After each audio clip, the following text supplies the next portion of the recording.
Assalamualaikum warahmatullahi wabarakatuh.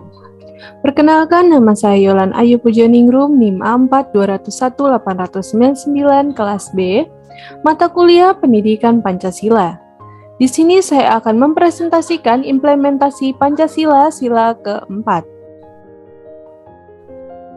Bunyi sila keempat. Kerakyatan yang dipimpin oleh hikmat kebijaksanaan dalam permusyawaratan perwakilan.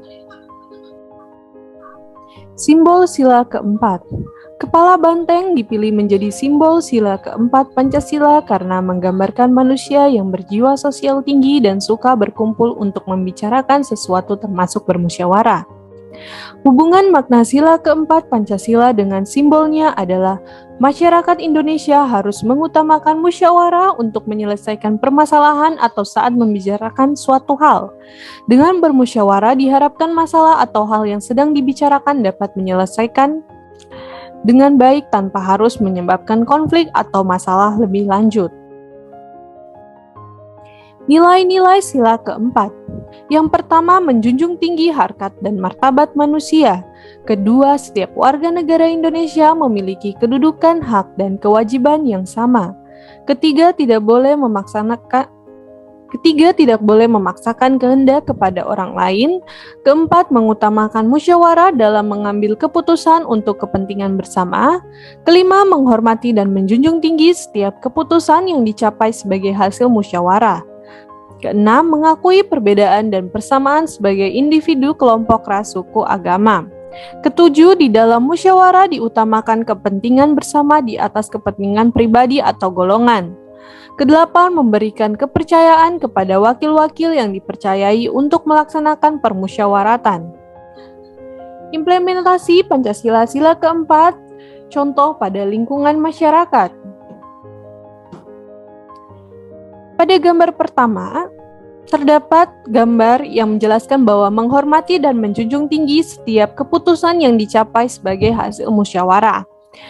Maksudnya, jadi ketika kita sedang rapat, lalu banyak pendapat. Nah, dari pendapat itu kita kayak menyimpulkan dan kita sama-sama bermusyawarah dan menghormati hasil keputusan yang telah ditentukan.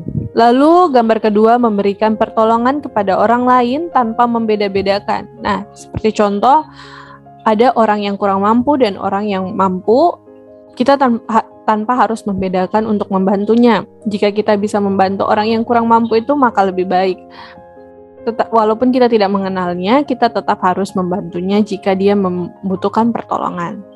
Lalu gambar ketiga, ikut serta pemilu, pilpres, pilkada, dan lain-lain.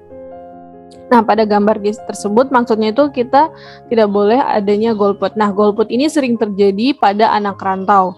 Dengan berbagai alasan mereka bilang tidak bisa, padahal pemerintah sudah menyediakan, walaupun kita anak rantau, pemerintah sudah menyediakan supaya kita tidak golput. Lalu ikut kegiatan kerja bakti membersihkan lingkungan sekitar rumah.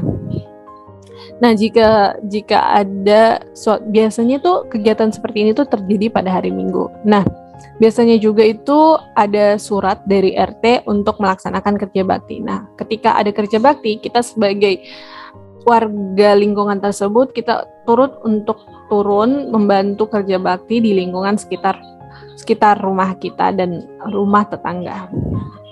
Lalu ada contoh lingkungan keluarga.